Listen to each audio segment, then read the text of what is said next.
అప్పుల బాధలు వెంటాడుతున్నాయా? అయితే 6 జేవిఆర్ వారి జాతిరత్నాలు ధరించండి. ఏమనిపిస్తుంది? ఖైరతాబాద్ బై ఎలక్షన్ వస్తుందా? 100% ఖైరతాబాద్ కాన్స్టిట్యున్సీ బై ఎలక్షన్ వస్తుంది. మరి ఒకవేళ ఉప ఎన్నిక వస్తే బీఆర్ఎస్ పార్టీ తరఫున మీకే టికెట్ వచ్చే అవకాశం ఉందా? తర్వాత అధికారం వచ్చింది, పార్టీ విస్తరణ జరిగింది, జీహెచ్ఎంసీ ఎన్నికల్లో కూడా అప్పటి టీఆర్ఎస్ పార్టీ గెలిచింది. కానీ 2018కి వచ్చేసరికి మీకు టికెట్ ఎందుకు రాలేదు? నేను అదే చెప్తున్నా. 2016లో కూడా జీహెచ్ఎంసీ ఎన్నికల్లో మాకు 6 డివిజన్లు ఉంటాయి. అంటే కమిటెడ్గా ఉన్న వాళ్ళకి అవకాశాలు దక్కవు అని ఒక ఉదాహరణగా మీకు కనపట్టలేదా? అంటే అప్పుడు కేసీఆర్ గారు ఏంటంటే ఉద్యమ సమయంలో బాగా బీఆర్ఎస్ పార్టీ వైపు ఆ ఓట్ బ్యాంక్ లాగుదామని ప్రయత్నం చేస్తున్నారు. ఇలా రకరకాల చర్చలు నడుస్తుంది. జే రెడ్డి గారిని మా పార్టీని తీసుకోవాల్సిన అవసరం ఏమిటో చెప్పండి. ఇప్పుడు మీకు హామీ ఇచ్చింది కేసీఆర్ గారా, కేటీఆర్ గారా? కేసీఆర్ గారు, కేటీఆర్ గారు. ఇప్పుడు బీఆర్ఎస్ లో మీరేమో అలా చెప్తారు, అక్కడేమో కాంగ్రెస్ పార్టీ గెలిచింది. మరి నేను అదే చెప్తాను, కాంగ్రెస్ పార్టీ గెలవడానికి చెప్పిన అతన్ని గెలిపిస్తే మంత్రి చేయబోతున్నాను అని రేవంత్ రెడ్డి గారు ఖైరతాబాద్ ఘటన నుంచి ప్రకటించబోతున్నారు అనేటువంటి ఒక చర్చ ఉంది. ఆయన ఇప్పుడు ఈ రోజు కొత్తగా ఎమ్మెల్యే కాదు, కొత్తగా ఈ రోజు మినిస్టర్ కాదు, ఆల్రెడీ మినిస్టర్ చేసిండు. హలో అండి, అందరికీ నమస్కారం. నేను మీ కట్ట కార్తీక్. తెలంగాణ సమాజం అంతా కూడా పార్టీ ఫిరాయించిన 10 మంది ఎమ్మెల్యేల విషయంలో స్పీకర్ గారు ఎలాంటి నిర్ణయం తీసుకోబోతున్నారు అనేటువంటి విషయం మీద చర్చ జరుగుతూ ఉంది. సుప్రీంకోర్టు డైరెక్షన్ ప్రకారం ఇంకొన్ని రోజుల లోపులోనే స్పీకర్ గారు ఆ 10 మంది విషయంలో నిర్ణయం తీసుకోవాలి. వాళ్ళ మీద బీఆర్ఎస్ పార్టీ ఇచ్చిన అనర్హత వేటు విషయంలో నిర్ణయం ఖచ్చితంగా తీసుకోవాల్సిన పరిస్థితి కనపడతా ఉంది. అయితే దీంట్లో టెక్నికల్ గా తప్పించుకునే వాళ్ళు ఒక 8 మంది ఉన్నారు, టెక్నికల్ గా ఇరుక్కపోయిన వాళ్ళు 2 ఉన్నారు. ఆ 2 చోట్ల ఖచ్చితంగా బై ఎలక్షన్ తప్పదు అనేటువంటి చర్చ గతం నుంచి ఉంది, మనం మాట్లాడుకుంటా ఉన్నాం. ఒకటి శేషన్ గన్పూర్, 2 ఖైరతాబాద్. ఆ 2 ఎమ్మెల్యేలు కూడా దానం నాగేందర్, కడియం శ్రీహరి. శేషన్ గన్పూర్ ఎమ్మెల్యేగా కడియం శ్రీహరి ఉన్నారు, ఖైరతాబాద్ ఎమ్మెల్యేగా దానం నాగేందర్ ఉన్నారు. ఆ 2 కూడా రేపు రాజీనామా చేయబోతున్నారు, ఎల్లుండి రాజీనామా చేయబోతున్నారు అని మీడియాలో వార్తలు వస్తూ ఉన్నాయి. వాళ్ళు రాజీనామా చేసినా లేదు, స్పీకర్ గారు అనర్హత వేటు వేసిన ఆ 2 చోట్ల ఉప ఎన్నికలు తప్పు. మరి ఉప ఎన్నికలు వస్తే పరిస్థితి ఏంటి? ప్రధానంగా ఖైరతాబాద్, మొన్నే జూబ్లీహిల్స్ ఉప ఎన్నిక జరిగింది. జూబ్లీహిల్స్ ని ఆనుకొని ఖైరతాబాద్ ఉంటుంది. మరి ఖైరతాబాద్ లో ఉప ఎన్నిక వస్తే పరిస్థితి ఎలా ఉంటది మాట్లాడుకునే ప్రయత్నం చేద్దాం. నాతో ఉన్నారు ఖైరతాబాద్ నుంచి బీఆర్ఎస్ పార్టీ తరఫున టికెట్ ఆశిస్తున్నటువంటి మన్నే గోవర్ధన్ రెడ్డి గారు. ఆయన తెలంగాణ ఉద్యమకారుడు కూడా. నమస్కారం. నమస్తే అండి కార్తీక్ భాయ్. నమస్తే. బాగున్నారన్నా? సూపర్. చాలా కాలం తర్వాత మీతో, చాలా సంవత్సరాల తర్వాత. ఏమనిపిస్తుంది? ఖైరతాబాద్ బై ఎలక్షన్ వస్తుందా? 100% ఖైరతాబాద్ కాన్స్టిట్యున్సీ బై ఎలక్షన్ వస్తుంది. ఓకే. ఎందుకంటే నాగేంద్ర గారు మీరు చెప్పినట్టుగా ఒక పార్టీ బీఆర్ఎస్ పార్టీ బీఫామ్ మీద ఎమ్మెల్యేగా 2023లో గెలిచిండు. అవును, పోటీ చేసి గెలిచిండు. 2024కి వచ్చే వరకు బీఆర్ఎస్ పార్టీ అధికారం పోవంగానే ఇమీడియట్ 2 నెలలకు తిరగక ముందుకే కాంగ్రెస్ పార్టీ జైన్ కావడం జరిగింది. జైన్ అయితే వరకు ఓకే సార్, అంతవరకు బాగానే ఉండొచ్చు. ఇమీడియట్లీ ఆయన మరి మిస్గైడ్ చేసిరా, ఆయన పప్పులో కాలేసిన తెలియదు, కానీ ఎంపీగా కాంగ్రెస్ పార్టీ బీఫామ్ మీద పోటీ చేసిండు. సో ఖచ్చితంగా టెక్నికల్ దొరికింది కాబట్టి 100% ఆయన డిస్క్వాలిఫై కావాల్సిందే, లేదంటే అంతకుముందే రాజీనామా చేయాల్సిందే. అంతకు వేరే ఆల్టర్నేట్ లేదు, వేరే తప్పించుకోవడానికి 80% 1% ఛాన్స్ లేదు. అవును. మరి ఒకవేళ ఉప ఎన్నిక వస్తే బీఆర్ఎస్ పార్టీ తరఫున మీకే టికెట్ వచ్చే అవకాశం ఉందా? అంటే 100% ఇస్తానని చెప్పిన పెద్ద సార్ కేసీఆర్ గారు నాకు ఆల్రెడీ పిలిచి చెప్పడం జరిగింది. ఆల్రెడీ కేటీఆర్ గారు చెప్పడం జరిగింది. ఖచ్చితంగా వర్క్ కూడా స్టార్ట్ చేసినాం. ఆల్రెడీ స్టార్ట్ చేశారా? ఆల్రెడీ బూత్ కమిటీలు వేయడం జరిగింది. అంటే గతంలో మన్నే గోవర్ధన్ రెడ్డి గారికి అనేక సార్లు అన్యాయం జరిగింది బీఆర్ఎస్ పార్టీలో. అనేక మార్లు మాటలు చెప్పారు, కానీ ఆచరణకు వచ్చేసరికి వేరే వాళ్ళు టికెట్ ఎత్తుకపోయారు అనేటువంటి మాట ఉంది. దానికి మీరేం చెప్తారు? లేదు, ఒకసారి ఆల్రెడీ 2014లో పోటీ చేసిన ఖైరతాబాద్ కాన్స్టిట్యున్సీ తరఫున పోటీ చేసిన. అప్పుడు హైదరాబాద్ లో అప్పుడెప్పుడే తెలంగాణ వచ్చింది కాబట్టి కొంత ఇక్కడున్న సీమాంధ్రకు సంబంధించిన వాళ్ళు కానీ వివిధ రాష్ట్రాల నుంచి స్థిరపడిన వాళ్ళు కొంత భయపడ్డారు. అప్పుడున్న టీఆర్ఎస్ పార్టీ కొట్టేస్తే కొంత ఇబ్బంది ఏమైందని చెప్పి భయపడి అప్పుడు ఓటేయలేదు. సో హైదరాబాద్లో వాళ్ళు అందరూ దాదాపు మాక్సిమం ఓడిపోయారు. ఒక సికింద్రాబాద్ ఎంపీ పద్మరావు తప్ప మిగతా వాళ్ళందరూ ఓడిపోయారు. సో ఆ సందర్భంలో నేను కూడా ఓడిపోవడం జరిగింది. 2014 నుంచి 2018 వరకు ముఖ్యమంత్రిగా కేసీఆర్ ఉన్నంతవరకు హైదరాబాద్ ఎంత డెవలప్ చేసినా మీ అందరూ తెలుసు, మాకు తెలుసు, తెలంగాణ ఉన్న ప్రతి బిడ్డకు తెలుసు. దేశంలో నెంబర్ 1 రాష్ట్ర స్థాయికి తీసుకెళ్ళిండు, రాష్ట్రానికి తీసుకెళ్ళిండు. అలాగే సంక్షేమ వెల్ఫేర్లో కూడా చాలా బాగా గొప్ప చేసిండు. సో అందరూ 2010 నుంచి 2018 వరకు పార్టీ మంచి విస్తరించింది హైదరాబాద్లో. దాంట్లో ఖైరతాబాద్లో నెంబర్ 1 ప్లేస్లో ఉండే. ఖైరతాబాద్ 2014 నుంచి 2018 వరకు సంక్షేమ పథకం కానీ డెవలప్మెంట్ విషయంలో కానీ అందరికీ అందే విధంగా ప్రయత్నం చేసినాం. దాంట్లో నేను భాగస్వామి అయినాను.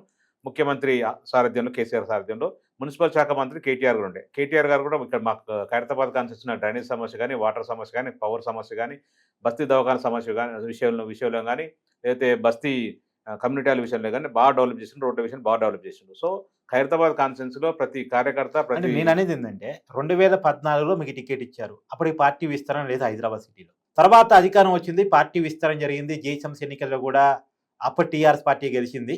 కానీ 2018కి వచ్చేసరికి మీకు టికెట్ ఎందుకు రాలేదు? నేను అదే చెప్తున్నాను. 2016లో కూడా జిహెచ్ఎంసీ ఎన్నికల్లో మాకు 6 డివిజన్లు ఉంటాయి. అవును. 6 డివిజన్లో 6 కార్పొరేటర్లు మా పార్టీకి సంబంధించిన వ్యక్తులే గెలవడం జరిగింది. అంటే అంత పార్టీ అంత స్ట్రెంగ్ అయిందని చెప్తున్నారు. 2014 నుంచి 2018 వరకు మంచి స్ట్రెంగ్ అయింది. దాంట్లో భాగస్వాములు మేమైన ముఖ్యమంత్రి కేసీఆర్ ఉన్నప్పుడు, కేటీఆర్ గారు ఉన్నప్పుడు మేము కూడా భాగస్వాములు మంచి పని చేసినాం. కార్యకర్తలు బాగా డెవలప్ అయ్యారు, కార్యకర్తలు బాగా వచ్చారు మన పార్టీలో. దాని ద్వారా ఆయన దాన నాగేంద్ర గారు 2018లో 2014 ఓడిపోయాడు. 2018 దాకా అడ్రస్ లేకుండా ఉండు. 2018లో బీఆర్ఎస్ పార్టీ తరఫున అయితేనే గెలుస్తా అని చెప్పి చిన్నగా పాములు కదిపి కేసీఆర్ గారు కాలేలు పట్టుకొని మా పార్టీకి రావడం జరిగింది. వచ్చినందుకు సరే ఈ కేసీఆర్ గారు నమ్మించగలిండు, నమ్మిండు. 2018 టికెట్ నాకు మిస్ అయిపోయింది, ఆయనకు టికెట్ రావడం జరిగింది. 2018లో పార్టీ బీఫామ్ మీద టీఆర్ఎస్ పార్టీ బీఫామ్ మీద గెలవడం జరిగింది. 2018 నుంచి 2023 వరకు గెలిచిండు. 2023లో కూడా మళ్ళీ ఆయనకే టికెట్ ఇచ్చారు. అంటే 2 సార్లు నాకు కొంచెం ఇబ్బంది అయింది, 2 సార్లు నాకు టికెట్ రాలేదు. సార్ టికెట్ రాకపోయినా కేటీఆర్ గారు పిలిచి చెప్పడం జరిగింది. 2023లో కూడా దాన నాగేంద్ర గారిని సపోర్ట్ చేసి గెలిపేయడం జరిగింది. గెలిపేయగానే పార్టీ అధికారంలో పోగానే 2 నెలలు కూడా ఆగలేదు ఆయనకు, అంత ఓపిక లేదు. ఎందుకంటే ఆయనకు రన్నింగ్ గవర్నమెంట్ కావాలి, అధికార పార్టీ కావాలి. ఎందుకంటే ఆయన సెటిల్మెంట్ చేసుకోవాలి, కోట్లాది రూపాయలు సంపాదించుకోవాలి. కాబట్టి ఆయన మీ పార్టీలో ఉన్నప్పుడు కూడా సంపాదించుకున్నాడా? ఇప్పుడైనా సంపాదిస్తున్నాడు. ఆయన వృత్తి అది, ఆయనకు మించి వేరే ఉండదు. ఆయనకు వాళ్ళ పొద్దున్న లేస్తే సెటిల్మెంట్లు, కబ్జాలు, లేకపోతే ఆన్లైన్ బెదిరియాలి, ఇదే తప్ప ఇంకా వేరే మంచి వచ్చే లేదు. 100% సంపాదిస్తూనే ఉంటాడు ఇంకా ఫ్యూచర్లో కూడా. మరి దానికి ఎందుకు బీఆర్ఎస్ పార్టీ సపోర్ట్ చేసింది? అటు సంపాదించే వాడికి 2023లో తిరిగి టికెట్ ఎందుకు ఇచ్చారు? సరే, అందరు 115 మందికి ఒకసారి చేయడం జరిగింది. దాంట్లో ఈయన నాగేంద్రకి ఇవ్వడం 2023లో కూడా నాకు ఇస్తాను చెప్పారు. 115 మందికి సార్ కేసీఆర్ గారు ఇచ్చింది కాబట్టి ఆయన దాంట్లో పాటు ఈయన కూడా ఇచ్చేసారు, అయిపోయింది. వచ్చినాక కనీసం ఓపిక ఉండాలి, కనీసం 6 నెలలు, సంవత్సరం ఉండాలి కదా. పార్టీకి నిజంగా ఒక అధికార పార్టీ కాన్స్టిట్యూన్సీకి డెవలప్మెంట్ చేయట్లేదు, కొంచెం ఇబ్బంది అవుతుందంటే అప్పుడు ఆలోచించినా ఒక అర్థం ఉంటుంది. 2 నెలలు తిరగ ముందుకే పోయి పార్టీ ఫస్ట్ అందరికంటే ముందే ఈయన పోయి జాయిన్ అయ్యిండు. ఫస్ట్ పోయిన క్యాండిడేట్ ఈయన దాన నాగేంద్ర గారు. సో మేమేమంటారు అంటే ఇక్కడ ఇప్పుడు ఆయన కుండ వదిలితే పైలిదని కుక్కబ్బు తెలిసింది. కేసీఆర్ గారు మేము చాలా సందర్భాలు చెప్పినాం, సార్కి చెప్పినాం, రామన్న కూడా చెప్పినా కూడా వినలేదు. సరే వచ్చింది కదా చేసుకుంటాడు కానీ అనుకున్నాం. ఆయన ఇమ్మీడియట్లీ యూటర్న్ తీసుకుంటు. గతంలో కూడా 2004లో కూడా అంతే, కాంగ్రెస్ పార్టీ టికెట్ ఇవ్వకపోతే ఇమ్మీడియట్ టీడీపీ పార్టీలో పోయిండు. టీడీపీ పార్టీకి గెలిచిండు. గెలవంగానే ఆయనకు మళ్ళీ కాంగ్రెస్ పార్టీ అధికారంలోకి వచ్చింది. రాగానే టీడీపీకి రాజీనామా చేసి మళ్ళీ కాంగ్రెస్ పార్టీ దింపిండు. బై ఎలక్షన్కి వస్తే అక్కడ ఓడిపోయిండు.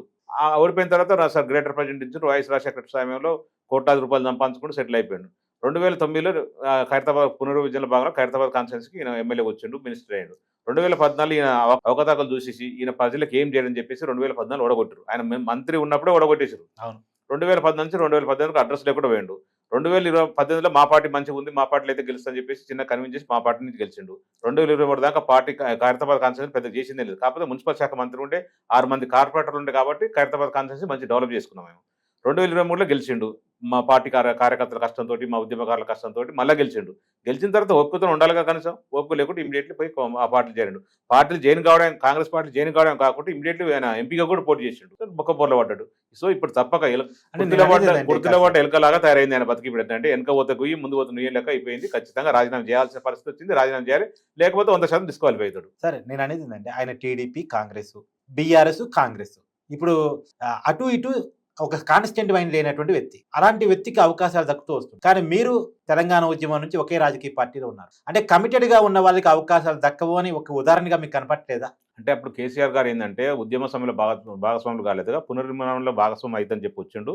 సరే నా స్టోరీలు చెప్పిండు, సార్ నమ్మిండు. సార్ పెద్దసారి చాలా బోలశంకరుడు అండి. ఎవరు బతలాడినా, ఎవరు మంచి చెప్పినా సరే వింటాడు, అవకాశం ఇస్తాడు. అలాని కాదు కదా, పార్టీ కోసం కమిటెడ్ గా నమ్ముకుని ఉద్యమంలో ఉండి తోడుగా ఉండి హైదరాబాద్ లో పార్టీ లేనప్పుడు పార్టీ జెండా పట్టుకున్నాడు గొప్ప కదా. 100% మీరు చెప్పింది. పార్టీ లేనప్పుడు ఇదే దాన నాగేందర్ మినిస్టర్ ఉండి ఇదే ఖైరతాబాద్ కాన్స్టిట్యూన్సీలో మా మీద కేసులు పెట్టించి ఇదే మా పార్టీ జెండాను కనబడకుండా ఇదే మా పార్టీ ఫ్లెక్సీ కనబడకుండా చేసిన ఘనత దాన నాగేందర్ దక్కుతుంది. ఈ దాన నాగేందర్ గారు మరి వచ్చిండు. సార్ నేను ఏమంటానంటే ప్రతి నాయకుడికి రాజకీయంలో శాశ్వత శత్రువు ఉండడు, శాశ్వత మిత్రుడు అంటుంటారు కదా.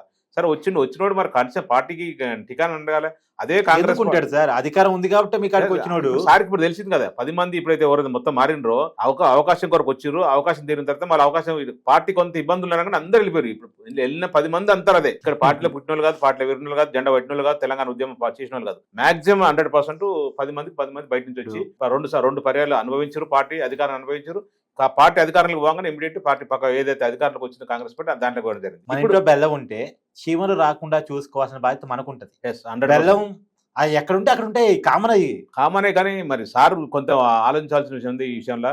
ఖచ్చితంగా పార్టీకి జెండాలు పట్టిన వాళ్ళ గురించి, పార్టీకి ఏదో కష్టపడడం గురించి కొంచెం ఆలోచించుంటే చాలా బాగుండేది. ఈ రోజు ఈ పరిస్థితి అయితే వచ్చేది కాదు. 10 మంది ఇట్లా 2 నిమిషాల్లో 2 రోజులు ఆగకుండా 2 నెలలు ఆగకుండా పోయి పారిపోయే పరిస్థితి అయితే మనం నికార్సైన కార్యకర్తలు అయితే అట్లా పోయేటోళ్ళు కాదు. కేసీఆర్ సార్‌ని వదిలేసి మాత్రం ఎట్టి పరిస్థితుల్లో పోరు. బీఆర్ఎస్ పార్టీ, అప్పుడు టీఆర్ఎస్ పార్టీలో కార్యకర్తలు ఉద్యమంలో భాగస్వామ్యంలో ఎట్టి పరిస్థితుల్లో పోవడానికి ఛాన్సే ఉండదు. ఇప్పుడు వీళ్ళు పోయిర్రు. అంటే అవకాశం కొరకు వచ్చారు, అవకాశం తీరింది, అవకాశం ఇంకో పక్క బెల్లం అక్కడ దొరికింది కాంగ్రెస్ పార్టీ. ఆ బెల్లం కానీ ఈగలన్నీ దోమలన్నీ పోయి అక్కడ ఆళ్తున్నాయి. అంతే. రేపు బీజేపీలో బెల్లం ఉంటే బీజేపీకి కూడా పోతారు వాళ్ళు. కాంగ్రెస్ ఇప్పుడు దానం నాగేంద్ర ఎట్లాంటి వ్యక్తిత్వం అంటే ఒకటి చెప్తున్నా, కాంగ్రెస్ పార్టీ ఆయనకు అవకాశం ఇచ్చింది, రాజకీయ భవిష్యత్తు కల్పించింది ఆ పార్టీ. ఆ పార్టీని తిట్టుకుంటూ మా పార్టీలోకి వచ్చాడు, అంటే టీఆర్ఎస్ పార్టీలోకి వచ్చేటప్పుడు ఆ పార్టీని తిట్టుకుంటూ వచ్చిండు. బీసీలకు అన్యాయం చేసిన పార్టీ కాంగ్రెస్ పార్టీ, బీసీలను తొక్కేస్తున్న పార్టీ, బీసీలకు అసలు ఎట్టి పరిస్థితులు ఇక్కడ అవకాశం లేదని చెప్పేసి ఇంకా కాంగ్రెస్ పార్టీ చాలా చాలా నీచమైన మాటలు మాట్లాడుతూ మా పార్టీలోకి వచ్చాడు. మా పార్టీలోకి వచ్చి గెలిచిన తర్వాత ఇప్పుడు మా పార్టీ బీఫామ్ మీద గెలిచి అసెంబ్లీ సాక్షిగా మా పార్టీ ఎమ్మెల్యేలనే నా కొడుకల్లారా నేను తిరగని, హైదరాబాద్ తిరగని అని చెప్పి పెద్ద పెద్ద మాటలు చెప్పిండు. ఒక గల్లీ లీడర్ కంటే దారుణంగా ఒక చెత్త ఒక అంటారు కదా ఒక చిన్న వీధి రౌడ్ లాగా మాట్లాడిన సందర్భం మనం చూసినాం అందరూ. సో ఆయన వ్యక్తిత్వం అట్లాంటిది. అవకాశం ఉంటుంది ఒక రకంగా, అవకాశం అందితే జుట్టు లేకపోతే కాళ్ళు అన్న పరిస్థితి ఉంటుంది. మొన్నటిదాకా మా కేసీఆర్ కాళ్ళు పట్టుకున్నాడు, గెలిచిండు 2 సార్లు. అవసరం తిరగానే ఇప్పుడు జుట్టు పట్టుకున్న పరిస్థితుల్లో హైదరాబాద్ లో తిరగని పరిస్థితి అంతే చెప్పి మాటలు చెప్తున్నంటే ఎంత నీచమైన రాజకీయ నాయకుడు ఒకసారి ఆయన వ్యక్తిత్వం కూడా చెప్తున్నా. అంత అట్లాంటి వ్యక్తి ఖచ్చితంగా మన పార్టీలకు అవకాశం ఇవ్వాల్సి లేకుండా ఇచ్చిర్రు, అయిపోయింది. ఇంకోటి ఏంటంటే ఇప్పుడు బీసీ స్లోగన్ ఒకటి పెద్ద ఎత్తున ఉంది. దానం నాగేందర్ బీసీ వ్యక్తి. కాంగ్రెస్ పార్టీ తరపున అతనే పోటీ చేస్తే బీఆర్ఎస్ పార్టీ తరపున మీరే క్యాండిడేట్ గా ఉంటారా లేదా బీసీ అభ్యర్థి క్యాండిడేట్ గా ఉంటారా? ఇంట్లో ఎమ్మెల్యే గారికి వచ్చే వరకు బీసీ అభ్యర్థా ఎఫ్సీ అభ్యర్థా పార్టీకి ఎవరు పనిచేసారు, ప్రజలతో ఎవరితో సత్సంబంధాలు ఉన్నాయి, ఏ పార్టీ నుంచి ఇంతవరకు ఖైరతాబాద్ కాన్స్టిట్యూన్సీ ప్రజల్ని వదలకుండా ఎవరు సేవ మీరు పక్కనే, ఎందుకంటే జూబ్లీహిల్స్ మీరు పక్కనే జరగాలి. అక్కడ కాంగ్రెస్ పార్టీ బీసీ అభ్యర్థికి టికెట్ ఇచ్చింది, మీరు కమ్మ అభ్యర్థికి టికెట్ ఇచ్చారు. అంటే మాకంటే గోపీనాథ్ గారు సతీమణికి ఇచ్చారనుకోండి, వేరే విషయం, చనిపోయారు కాబట్టి. కానీ అక్కడ బీసీ స్లోగన్ కొంత పనిచేసింది. నవీన్ యాదవ్ గెలిచాడు, మీ సిట్టింగ్ స్థానం. కార్తీక్ అన్న ఇప్పుడు అక్కడ జరిగింది ఏంటంటే నవీన్ గారు మంచి క్యాండిడేట్. నవీన్ గారు మా లెక్కనే ఖచ్చితంగా 2011, 12 నుంచి 14 పోటీ చేసిన ఎంఐఎం తరఫున, 18 కూడా ఇండిపెండెంట్ పోటీ చేసిండు. ప్రజలను అంటిపెట్టుకుంటూ ప్రజలకు సేవ చేస్తుండు. అది ప్లస్ అయింది కాంగ్రెస్ పార్టీ. ఇక బీసీ అనో లేకపోతే ఇంకోదాన్ని వీళ్ళలే. నవీన్ వ్యక్తిత్వాన్ని బట్టి నవీన్ మంచి మన జూబ్లీస్ కాన్సెప్ట్ ప్రజలతో సత్సంబాలు ఉన్నాయి కాబట్టి గెలవడం జరిగింది. అంతేగాని ఇవన్నీ బీసీలు అయితే గెలుస్తాడు, ఓసీ అయితే పక్కన నవీన్ ఎక్కువ టార్గెట్ చేశారు. అప్పుడు జనరల్ పార్టీ నైజం కదండి. పార్టీ పోటీ చేస్తున్నప్పుడు ఖచ్చితంగా ఏ చిన్న విషయాలు కూడా పక్క పెట్టి చూపిస్తుంటారు. దాని కామన్ అది.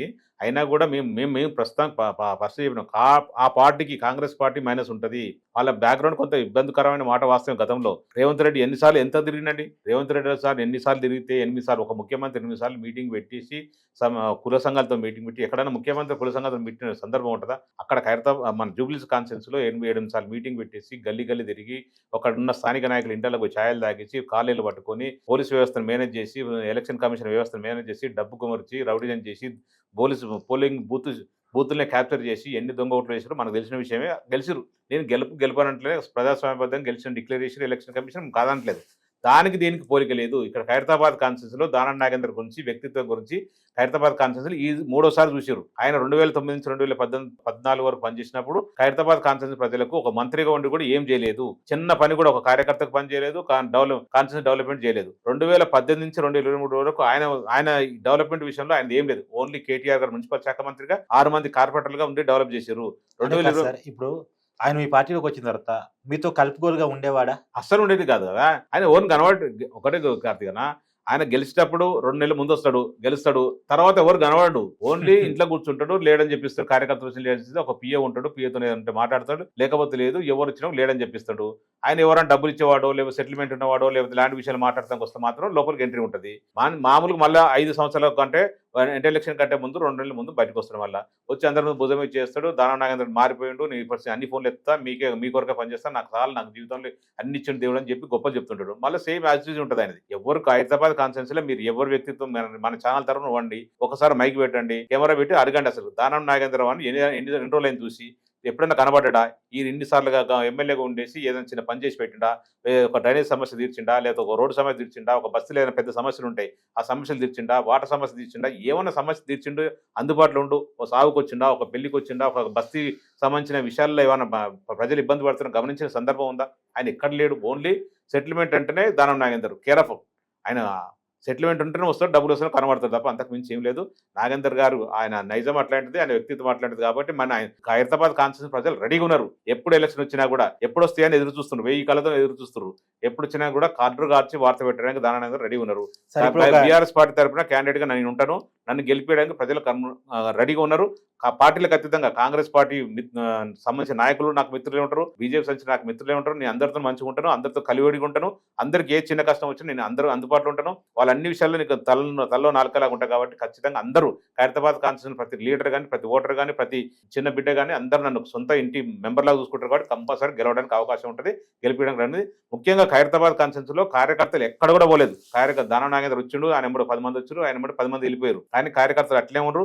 పార్టీ పటిష్టంగా ఉంది. కేసీఆర్ అని బలంగా నమ్ముతున్నారు, కేసీఆర్ నాయకత్వాన్ని పటిష్టంగా చూస్తున్నారు. కేసీఆర్ గారు ఎప్పుడు ఎలక్షన్ వచ్చినా కేసీఆర్ గారికి కారు గుర్తు కోటేయడానికి రెడీ ఉన్నారు, సిద్ధంగా ఉన్నారు ప్రజలు. ఇంకోటి కూడా చెప్పండి నాకు, మీరు నాదే అభ్యర్థిత్వం అని మీరు చెప్తున్నారు, కాన్ఫిడెంట్ గా చెప్తున్నారా? 100% కాన్ఫిడెంట్. విజయారెడ్డి ఏదో బీఆర్ఎస్ పార్టీలో లాగి ఆమెకు టికెట్ ఇద్దామని అనుకుంటున్నారని, తర్వాత విష్ణువర్ధన్ రెడ్డి టికెట్ ఇద్దాం అనుకుంటున్నారని, పీజేఆర్ వారసత్వాన్ని కాంగ్రెస్ పార్టీయే ఓన్ చేసుకుంటుంది కాబట్టి కాదు బీఆర్ఎస్ పార్టీ వైపు ఆ ఓట్ బ్యాంక్ లాగుదామని ప్రయత్నం చేస్తున్నారు. ఇలా రకరకాల చర్చలు నడుస్తున్నాయి. నేను ఒకటి చెప్తున్నా, విజయరెడ్డి గారిని మా పార్టీని తీసుకోవాల్సిన అవసరం ఏమిటో చెప్పండి. 2016లో మా పార్టీ తరఫున గెలిచింది కార్పొరేటర్ గా, 2020లో మా పార్టీ తరఫున గెలిచింది. గెలిచిన తర్వాత ఎక్కడ పోయింది? కాంగ్రెస్ పార్టీ పోయింది. ఒక్కసారి మా పార్టీ బీఫామ్ మీద గెలిచి కాంగ్రెస్ పార్టీ పోయిన తర్వాత మళ్ళా ఆమెను పిలిచి పార్టీ టికెట్ ఎందుకు ఇస్తారు? ఇచ్చేది అన్ని ఊహాజనితమైన తప్ప, ఒక మీడియా సృష్టి తప్ప అంతకు మించి ఏం లేదు. ఆమె వచ్చినా కూడా మా పార్టీ రానిరు, అట్లాంటి అవకాశం లేదు. అట్లాంటి అవకాశం విజయరెడ్డి అనేది మా పార్టీ రావడం కల ఒకటి. ఆమె వచ్చి ఆమె డిస్కషన్ ఆల్రెడీ మా పార్టీకి మోసం చేసిపోయిన ఆమె. మా పార్టీ 2వ సారి కార్పొరేటర్ గెలిచి 2 సంవత్సరాలు కాకముందుకే మా పార్టీని మోసం చేసి కాంగ్రెస్ పార్టీ పోయింది. అట్లాంటి మా పార్టీలో మళ్ళీ ఎందుకు తీసుకుంటారు? ఏమాత్రం అవకాశం మనందరం ఆనందం తింటున్నాం కదా. ఒకసారి మోసం చేసిన వాళ్ళు మరోసారి తీసుకుంటారా? ఎన్నిసార్లు మోసం చేస్తారు చెప్పండి? విష్ణువర్ధన్ రెడ్డి గారు అలా జూబ్లీస్ చూసుకుంటుండు, జూబ్లీస్ మాట్లాడుతుండు, జూబ్లీస్ నియోజకవర్గం. ఆయన ఎప్పుడు కూడా ఈ ఖైరతాబాద్ కాన్స్టిట్యున్సీ గురించి ఎప్పుడు ఎక్స్పెక్ట్ చేయలేదు, ఆయన మాట్లాడలేదు. ఇవన్నీ మీడియా సృష్టి మాత్రమే, అంతకు మంచి అవకాశం లేదు. 100% 2010 నుంచి 2000 ఈ రోజు వరకు యాజ్ అండ్ టుడే వరకు కూడా నేను ఖైరతాబాద్ కాన్స్టిట్యున్సీ ప్రజలతో ఉన్నా. నాకు టికెట్ ఇచ్చినా ఇవ్వకపోయినా, ఓడిపోయినా, ఎట్లున్నా సరే, మంచికు చెడుకు పెళ్లిళ్ళకు సావులకు అన్నిటికీ కాన్స్టిట్యున్సీ ప్రజలతో ఉన్నా. నేను కట్టే కాలం వరకు కాన్స్టిట్యున్సీ ఖైరతాబాద్ కాన్స్టిట్యున్సీ ప్రజలతోనే ఉంటా. చచ్చిపోయినంత వరకు ఖైరతాబాద్ కాన్స్టిట్యున్సీలో నన్ను కాల్చుతారు. అంతకు మించి నేను అదే డిసైడ్ అయిపోయినా. నేను ఏదో ఆశించి మాత్రం రాలేదు. ఉద్యమ సమయంలో కేసీఆర్ నన్ను గుర్తించి నన్ను ఖైరతాబాద్ కాన్స్టిట్యున్సీ ఇన్ఛార్జిగా చేసిండు. దానికి 2014 టికెట్ అవకాశం ఇచ్చిండు. ఇప్పుడు ఖచ్చితంగా అవకాశం ఇస్తాను చెప్పిండు. అవకాశం ఇస్తాను, పూర్తి స్థాయిలో నమ్ముతున్నాను. ఇప్పుడు మీకు హామీ ఇచ్చింది కేసీఆర్ గారా, కేటీఆర్ గారా? కేసీఆర్ గారు, కేటీఆర్ గారు ఇద్దరు ఇచ్చారు, చేసుకోని చెప్పారు. ఆల్రెడీ వర్క్ కూడా స్టార్ట్ చేసిన. ఏంది వర్క్ స్టార్ట్ చేస్తున్నారు కాబట్టి రియాలిటీ ఏంది, గ్రౌండ్ ఎట్టుంది చెప్తే కదా. ఖైరతాబాద్ కాన్స్టిట్యున్సీ బీఆర్ఎస్ పార్టీ అడ్డా. ఆ నమ్మకంతోనే దానం నాగేందర్ గారు ఈ పార్టీలకు రావచ్చి 2 సార్లు ఎమ్మెల్యే గెలిచిండు. కార్యకర్తలు చాలా పటిష్టంగా ఉన్నారు, కార్యకర్తలు చాలా సమన్వయంతో ఉన్నారు. కార్యకర్తలు ఎప్పుడు అవకాశం వచ్చినా కూడా దానం నాగేందర్ లాంటి నాయకులకు బుద్ధి చెప్పాలని చెప్పున్నారు. ఇక్కడి నుంచే స్టార్ట్ కావాలి. ఒక పార్టీ నుంచి ఒక పార్టీ మారితే, ఆయన రేవంత్ రెడ్డి చెప్పిండు కదా, రాళ్లతో కొట్టి చంపన్నాడు కదా, నడు రోడ్ల ఊరిది అన్నాడు కదా. అట్లాంటి సిచ్యువేషన్ ఖైరతాబాద్ కాన్స్టిట్యున్సీలో ఉంది. దానం నాగేందర్ ఖచ్చితంగా బుద్ధి చెప్పడానికి ఖైరతాబాద్ కాన్స్టిట్యున్సీ ప్రజలు సిద్ధంగా ఉన్నారు. 100% బీఆర్ఎస్ పార్టీ, కేసీఆర్ గారు అడ్డా, ఖైరతాబాద్ కాన్స్టిట్యున్సీ అడ్డా. అంతే తప్ప ఇంకా వేరే పార్టీ లేదు. మనం బీజేపీ అనుకున్న ఇక్కడ త్రిముఖోని పోటీ ఉంటుంది. బీజేపీ కూడా సామాట అడగబోతున్నాను. ఇప్పుడు జూబ్లీస్ అనుకోండి, మీకు కాంగ్రెస్ కి మాత్రమే పోటీ, కానీ ఖైరతాబాద్ లో మీరు బీఆర్ఎస్, బీజేపీ 3 ఫైట్. అంటే అక్కడ కూడా చింత రామచంద్రరెడ్డి పెద్ద మాజీ ఎమ్మెల్యే కాబట్టి అతను కూడా కొంత ఫైట్ ఇస్తాడు. ఎలా ఉంటుంది ట్రయాంగిల్ 4 లో? చింతల రామచంద్రరెడ్డి గారు 3 సార్లు ఎమ్మెల్యే గెలిచి ఓడిపోయిన తర్వాత 4వ సారి గెలిచిండు. ఎట్లా గెలిచిండంటే అప్పుడే రాష్ట్రం విడిపోయింది. బీజేపీ, టీడీపీ సపోర్ట్, అప్పుడు జనసేన 3 అలయన్స్ లో టీడీపీ ఇక్కడ బాగుండే. విజయరామారావు గారు టీడీపీ మంత్రిగా చేసిండు, ఇక్కడ గెలిచింది కాబట్టి పార్టీ పటిష్టంగా ఉండే. ఆ టీడీపీ ఓట్లతోటి బీజేపీ గెలిచింది. ఆ ఓట్లు ఇప్పుడు ఎవరితో ఉన్నాయి? టీడీపీ ఓట్లు స్ప్రెడ్ అయిపోయినాయి. టీడీపీ ఓట్లు ఆయన విజయరామారావు మా దగ్గర వచ్చిండు. టీడీపీ సంబంధించిన నాయకులందరూ మా పార్టీ బీఆర్ఎస్ పార్టీలోకి వచ్చారు. మాక్సిమం 99% బీఆర్ఎస్ కు ఉన్నాయి, కొంత ఉంటే 1-2% అటు కాంగ్రెస్ కు అటు ఇటు పోతుంది. సో ఇప్పుడు బీజేపీకి స్వతహాగా 15 నుంచి 20 వేల ఓట్లు ఉంటాయి. మొన్న లాస్ట్ టైం కూడా 30,000 ఓట్ల పైన వచ్చినట్టున్నాయి. బాగా ఖర్చు పెట్టినా కూడా 30,000 పైన వచ్చినాయి. చింతల రామచంద్రరెడ్డికి ముక్కోన పోటీ ఉంటుంది ఖచ్చితంగా. బీఆర్ఎస్, కాంగ్రెస్, బీజేపీ 3 పార్టీలు ప్రధాన పార్టీలు పోటీ పడతాయి. ఖచ్చితంగా ఆ ప్రధాన పార్టీలలో బీఆర్ఎస్ పార్టీ కొంత గెలుస్తుంది. ఎందుకు చెప్తున్నట్టే, ఇక్కడ మైనార్టీ సోదరులు ఉన్నారు. దాదాపు 63,000 ఓట్ల పైచీలకు ఉంటాయి. అలా మైనార్టీలు, బీసీ సోదరులు ఉన్నారు, ఎస్సీ సోదరులు ఉన్నారు. బీసీలు దాదాపు అంటే ఒక్కొక్క క్యాస్ట్ ఒక్కొక్క దాదాపు ఓవరాల్ 40% పైన ఉంటారు. 40% పైన ఉంటారు. సో ముస్లిమ్స్ కూడా 63 అంటే 23% పైన ఉన్నారు. అదే 63,000 ఓట్ బ్యాంక్, చాలా 63,000 పెద్ద ఓట్ బ్యాంక్. సరే జూబ్లీహిల్స్ లో మరి 1,00,000 అనుకోండి, అది వేరే విషయం. 1,20,000 అవును, సగం ఉంది ఖైరతాబాద్ లో కూడా. క్రైస్తవ సోదరులు ఉంటారు, అందరు ఉండరు, అన్ని వర్గాలకు సంబంధించిన వారు. కానీ కేసీఆర్ గారి మీద పూర్తి నమ్మకం ఉంది. కేసీఆర్ గారు గత 10 సంవత్సరాలు 2 సార్లు ముఖ్యమంత్రి ఉన్నప్పుడు అనేక సంక్షేమాలు చేసిండు. హైదరాబాద్ ఎంత 2014 బిఫోర్ ఎట్లుండే, 2014 తర్వాత ఈ 23 వరకు ఎట్లుంది, 2023 ఎలక్షన్ తర్వాత ఇప్పుడు ఈ 2 సంవత్సరాల కాంగ్రెస్ పార్టీ ఎంత శత్రువులు చేస్తుంది, ఎంత నాశనం అయిపోతుంది హైదరాబాద్ అని చెప్పేసి ప్రజలు నాకు గమనిస్తారు. ప్రజలు ఇప్పుడు జూబ్లీహిల్స్ ఎలక్షన్ కు ఖైరతాబాద్ ఎలక్షన్ మూటి పెట్టడం లేదు. అక్కడున్న వ్యవస్థలు వేరు, అక్కడున్న క్యాండిడేట్ వేరు, అక్కడున్న అంది వేరు, ఇక్కడ వేరు. ఇక్కడ పక్క పక్కన వర్గాలు కదా అని కంపారిజన్. నవీన్ అనే అతను కొత్త వ్యక్తి, అతనికి ఒకసారి ఓటే చూద్దాం, పాపం 2 సార్లు మిస్ అయిపోయాడు, అయినా కూడా ప్రజలను పట్టుకున్నాడు, ప్రజలతో సేవ చేస్తున్నాడు, కొంత అవకాశం ఇద్దామని చెప్పి ఇచ్చిరు. నేను కూడా కాంగ్రెస్ లో అతనిలాగా ఇప్పుడు బీఆర్ఎస్ లో మీరు. నేను కూడా 2014 పోటీ చేసిన కాబట్టి నేను కూడా ప్రజలను వదిలిపెట్టిపోలేదు కాబట్టి నాకు కూడా సింపతి వర్కౌట్ అయితే ఖచ్చితంగా నాకు అవకాశం ఇస్తారు. నేను ముఖ్యంగా 100% అందరితో ఉంటాను. నేను ఎవరితో కాంట్రవర్సీ పెట్టుకొని మీరు చూస్తుంటారు. నేను ఎవరి వల్ల ఇట్లా ₹1 కబ్జా పెట్టలేదు, ఒక రౌడీజం చేయలేదు, అందరితో మంచిగా హ్యాపీగా ఉంటాను, అందరూ కష్ట సుఖాలను పార్టిసిపేట్ చేసుకుంటారు. కాబట్టి నాకు ఇంకా మంచి ఆయన కంటే నవీన్ కంటే మంచి అవకాశం వస్తారని చెప్పి పూర్తి నమ్మకం ఉంది నాకు. సార్, ఇప్పుడు జూబ్లీహిల్స్ లో కాంగ్రెస్ పార్టీ గెలిచింది, మీరేమో కాంగ్రెస్ పార్టీ మీద వ్యతిరేకత ఉంది, ప్రభుత్వం మీద వ్యతిరేకత ఉందని మీరు చెప్తారు. నిజంగా అంత వ్యతిరేకత ఉంటే 25,000 మెజార్టీ, నవీన్ మంచి క్యాండిడేట్ కావచ్చు, నవీన్ యాదవ్ను చూసి ఓటేయచ్చు, కానీ 25,000 ఓట్ల మెజార్టీ అటు ఇటుగా వచ్చింది అంటే ఖచ్చితంగా కాంగ్రెస్ ప్రభుత్వం మీద బ్యాడ్ గనుక ఉండుంటే, ప్రజలు తీవ్రమైన వ్యతిరేకత మీరు చెప్తున్నట్టు ఉండుంటే అంత ఓట్ బ్యాంక్ రాదు కదా అంట. జూబ్లీహిల్స్ ఎలక్షన్స్ ఒక మాట మనం చెప్తానండి. ఒక ఉత్తరప్రదేశ్లో, ఒక బీహార్లో జరిగినట్టు ఇది జరిగింది, ఒక రాయలసీమలో జరిగినట్టు ఎలక్షన్ జరిగింది, ఒక ప్రజాస్వామ్యంలో జరిగినట్టు గతంలో మన ఉమ్మడి ఆంధ్రప్రదేశ్లో కానీ తెలంగాణలో కానీ జరిగిన ఎలక్షన్లో దాకా జరగలేదు. కూడా ఓన్లీ రౌడీజం, బూత్ క్యాప్చర్లు చేసి బూత్లు వేయించుకున్నారు. దొంగ ఓట్లు దాదాపు 20,000 ఓట్లు పైన దొంగ ఓట్లు వేయించుకున్నారు. మరి రేపు ఖైరతాబాద్ కూడా అదే చేస్తే నేను అదే చెప్తాను. అక్కడ ఉన్న నవీన్ ఒక ఎంత ప్లస్ అయ్యో, ఇవన్నీ ప్లస్ అయినాయి కాబట్టి ఆ మెజార్టీ వచ్చింది. ఎప్పుడు అన్ని విషయాలు కాదు. మేము ఒక ఎగ్జాంపుల్ చెప్తాను. గతంలో హుజూరాబాద్ కూడా మేము కూడా ఇదే పరిస్థితుల్లో ఈటెల రాజేందర్ మీద మేము కూడా ప్రయత్నం చేసినాం గెలవడానికి. అక్కడ ప్రజల స్పందన, ప్రజల అభిమానం ఈటెల రాజేందర్ ఉంటే మేము ఓడిపోయాను. దుబ్బాకలు కూడా అట్లయింది. ఎప్పుడు కూడా అధికార పార్టీ ఉంటేనే గెలవాలని రూల్ ఏం లేదు. ఇక్కడ ఖైరతాబాద్ కాన్స్టిట్యూన్స్ కి జూబ్లీహిల్స్ కాన్స్టిట్యూన్స్ కి చాలా వ్యత్యాసం ఉంటది. అక్కడ మొత్తం స్లమ్ ఉంటది. ఇక్కడ కాలనీ వాసులు ఉన్నారు, చాలా మంది అబోవ్ మిడిల్ క్లాస్ ఉన్నారు, మిడిల్ క్లాస్ ఉన్నారు, స్లమ్ములు ఉన్నాయి. అందరూ ఇక్కడ ఉన్న పరిస్థితుల గురించి, దానా నాగేంద్ర గురించి తెలుసు కాబట్టి, నా గురించి తెలుసు కాబట్టి ఖచ్చితంగా వ్యత్యాసం ఉంటది.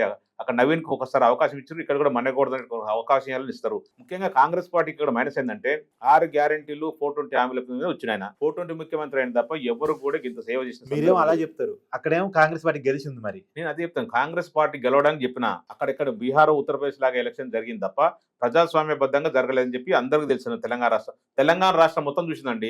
జూబ్లీహిల్స్ ఓడిపోవాలి కాంగ్రెస్ పార్టీ అని చెప్పి చాలా మంది అనుకున్నారు. కాకపోతే అక్కడ ముఖ్యమంత్రి గారు పర్సనల్ తీసుకొని ఆయన సీట్కి ఎసరు పడుతుందని చెప్పేసి ఆయన ముఖ్యమంత్రిత్వానికి రెఫరెండం అనుకొని ఖచ్చితంగా అక్కడ పెట్టిన వ్యవస్థలను పెట్టి గెలిపించిండు. అన్నిటికాడ అన్ని విషయాలు జరగదు. ఎగ్జాంపుల్ చెప్తున్నా, మా హుజూరాబాద్, దుబ్బాక మేము కూడా చాలా సందర్భాలు బై ఎలక్షన్ చేసినాం కదా. కూడా అలానే చేశారు అప్పుడు. ప్రయత్నం చేసినా చెప్తాను కదా. అక్కడ ప్రజల అభిమానం ఉంటే ఎవరు కూడా ఏం చేయలేరు. ఇక్కడ ప్రజాభిమానం నాకు ఉంటుంది కంపల్సరీ. నేను కాంగ్రెస్ పార్టీ వాళ్ళకు నాయకులకు కూడా నేను చాలా సందర్భాలు నేను అందరూ కలిసి ఉన్నాం. ఎక్కడ కూడా కాంగ్రెస్ పార్టీ అని చెప్పి, బీజేపీ పార్టీ అని చెప్పి ఎవరిని వ్యత్యాసం చూడలేదు నేను. నాకు వాళ్ళ అండదండలు ఉంటాయి, వాళ్ళ ఆశీర్వాదం కూడా నాకు ఉంటుంది కంపల్సరీ. వ్యక్తిని కూడా చూస్తారు. సరే అన్ని పార్టీలు చూడకపోవచ్చు, కొంత 10% అటు ఇటు ఉండొచ్చు, కానీ ఉప ఎన్నికల వ్యక్తులు ఇంపార్టెంట్. వ్యక్తులు కూడా ఇంపార్టెంట్, అదే చెప్తున్నా. వ్యక్తులు ఇంపార్టెంట్ కాబట్టి నా వ్యక్తిత్వాన్ని చూసి ఖచ్చితంగా కాంగ్రెస్ పార్టీ నాయకులు కూడా నన్ను ఆశీర్విస్తారు, బీజేపీ పార్టీ నాయకులు కూడా నన్ను ఆశీర్విస్తారు. వాళ్ళందరితో మంచిగా ఉంటాను కాబట్టి నన్ను వ్యక్తిత్వంగా ఒకసారి గోవర్ధన్ రెడ్డికి అవకాశం ఇవ్వాలని చెప్పి ఇస్తారు తప్ప అంతకు మించి ఏం లేదు. కంపల్సరీ నేను చెప్తున్న ఖైరతాబాద్ కాన్ఫరెన్స్ లో ఎవరిని అడినా కూడా ఎప్పుడు చెప్తాను, నేను ఎప్పుడు కూడా ఇంత ₹1 సంపాదించలేదు, ఒకరిని ఇబ్బంది పెట్టలేదు, ఎవరిని బెదిరించడం కానీ. మా అధికార పార్టీ 10 సంవత్సరాలు ఉన్నప్పుడు కూడా నేను ఎప్పుడు ఎవరిని కూడా ఇబ్బంది పెట్టలేదు. సో ఖచ్చితంగా కాంగ్రెస్ పార్టీ చేసిన మోసం అందరూ ప్రజలు తెలుసు కాబట్టి కాంగ్రెస్ పార్టీ ఇంతవరకు ఒక చిన్న పని కూడా చేసి పెట్టలేదు. మహిళలకు 2,500 ఇస్తున్న రూపాయి ఇవ్వలేదు. గురుకుల పాఠశాలకు సంబంధించిన పిల్లలు ఎట్లా చచ్చిపోతారు మనకు తెలుసు. రైతులకు వచ్చే రైతు యూరియా ఇవ్వట్లేదు, రైతు బంధు ఇవ్వట్లేదు, రైతు రుణమాఫీ లేదు, రైతు బీమా లేదు. అసలు ఏ ఒక్కటి కూడా వ్యవస్థ అస్తవ్యస్తంగా ఉంది. తెలంగాణ రాష్ట్రంలో కాంగ్రెస్ పార్టీ ప్రభుత్వం ఉన్నా కూడా లేనట్టే ఉంది. ఎందుకంటే ప్రజలందరూ అనాథలుగా తయారయ్యారు, అర్థనాలతో బతుకున్నారు. ఏ వర్గాలకు సంబంధించిన ప్రజలు కూడా హ్యాపీగా లేరు. మీ మీడియా రంగం కూడా సంతోషం లేదు. గతంలో ఎట్లుండే, గతంలో కేసీఆర్ గారు ముఖ్యమంత్రి ఉన్నప్పుడు అందరూ అన్ని సంబంధించిన వర్గాల ప్రజలు సంతోషంగా ఉండే. లేబర్ కాంచెల్లి రోజువారీ కూలీ చేసుకుంటారు కూడా చాలా సంతోషంగా ఉండే. ఒక ఊర్లో చిన్న పండుగ చేసుకుంటే, ముత్యాలం పండుగ చేసినా, పోచం పండుగ చేసినా గొప్ప ఘనంగా చేసుకునే వాళ్ళు. అట్లాంటి పరిస్థితి ఉండే. ఇప్పుడు మొత్తం హైడ్రా కూడా తీసుకొచ్చి రియల్ ఎస్టేట్ కుప్పగూల్చేసిండు హైదరాబాద్. ముఖ్యంగా ప్రతి పేదవాడు భయపడుతుండే ఎప్పుడు హైడ్రా వచ్చి బోల్డర్ వచ్చి మా ఇల్లు కొడుతుందో అని చెప్పేసి. అయితే ఒక మాట ఇప్పుడు వినపడుతుంది ఏంటంటే, దాను నాగేందర్ ఎమ్మెల్యే అభ్యర్థిగా ఉంటూ అతన్ని గెలిపిస్తే మంత్రి చేయబోతున్నాను అని రేవంత్ రెడ్డి గారు ఖైరతాబాద్ ఘటన నుంచి ప్రకటించబోతున్నారు అనేటువంటి ఒక చర్చ ఉంది. అది ప్రకటిస్తే ఎన్నికల మీద పడే ఇంపాక్ట్ ఏంటి? నేనేమంటా అంటే, ఆయన ఇప్పుడు ఈ రోజు కొత్తగా ఎమ్మెల్యే కాదు, కొత్తగా ఈ రోజు మినిస్టర్ కాదు, ఆల్రెడీ మినిస్టర్ చేసిండు, అవును, ఎమ్మెల్యే గతంలో కాంగ్రెస్ చేశాడుగా. చేసిండు. అప్పుడు ఉపయోగపడినాడు, ఇప్పుడు ఎందుకు ఉపయోగపడతాడు? అప్పుడు ఏదా ఆయనకు అసలు ఆలోచన ఉంటుంది కదా, మంత్రిని అడ్డం పెట్టుకొని రాష్ట్రాన్ని నమ్ముకునే పరిస్థితి ఉంటుంది ఆయన. ఇప్పుడు చిన్న రాష్ట్రం కాబట్టి అప్పుడే కోట్లాది రూపాయలు వైఎస్ రాజశేఖర్ ఉన్నప్పుడే కోట్లాది రూపాయలు సంపాదించుకుంటూ ఎన్ని ల్యాండ్లు కబ్జాలు పెట్టినా, ఎన్ని ల్యాండ్ సెటిల్మెంట్ చేసినా మనకు తెలుసు. ఇప్పుడు కూడా సెటిల్మెంట్ చేస్తున్నాడు. ఇప్పుడు బంజారాల ల్యాండ్ పెద్ద ల్యాండ్ బ్యాంక్ కబ్జాలు పెట్టిన సెటిల్మెంట్ చేస్తున్నాడు ఆయన. దానికి మంత్రి వస్తేనే మంత్రి లేకుండా ఆయన సంబంధం రూలింగ్ గవర్నమెంట్ ఉంటే చాలు. ఆయన పోలీస్ డిపార్ట్మెంట్ ఆయన ఏమనుకుంటే సరిపోతుంది. మిగతా అంతే ఏదైనా కబ్జాలు పెడతాడు, ఏదైనా సెటిల్మెంట్ చేస్తాడు, ఏ పేపర్ అని సృష్టిస్తాడు. అది దానికి విషయం కాదు. మంత్రి చేసినా, మంత్రి ఆల్రెడీ ఆయన అనుభవించిండు. మంత్రిగా ఉండి కూడా ఖైరతాబాద్ కాన్సెప్ట్ ప్రజలు చూసినా ఆయన ఏం చేయలేదు, ఏం చేయడు కూడా. ఆయన కార్యకర్తలు కూడా, కాంగ్రెస్ కార్యకర్తలు ఆయన కూడా కొడతారు. ముఖ్యంగా ఖైరతాబాద్ కాన్సెప్ట్ ప్రజలందరూ వన్ సైడ్ ఉన్నారు. పార్టీ ఎప్పుడు ఎలక్షన్ వచ్చినా కూడా బీఆర్ఎస్ పార్టీ అభ్యర్థిని మన్ని కొడుతుని గెలిపేయాలని రెడీగా ఉన్నారు. అది మేము ఖచ్చితంగా మాకు ఇంటెలిజెన్స్ రిపోర్ట్ ఉంది. నాకు పర్సనల్గా నేను రోజు ప్రజల్లో ఉంటాను కాబట్టి ప్రతిరోజు ఏదో ప్రోగ్రాంలో ఖైరతాబాద్ కాన్స్టిట్యూషన్ తిరుగుతుంటాయి కాబట్టి నాకు తెలుసు. అందరూ నన్ను ఆశీర్వదిస్తాను, పూర్తి నమ్మకం, విశ్వాసం ఉంది. ఆ దేవుడి దేవాల కేసీఆర్ దేవాల ఖైరతాబాద్ కాన్స్టిట్యూషన్ ప్రజల ఖచ్చితంగా ఈసారి బయటపడడానికి అవకాశం ఉంటుంది. ముఖ్యంగా ఖైరతాబాద్ కాన్స్టిట్యూన్సీలో బీఆర్ఎస్ పార్టీ అడ్డా ఇది.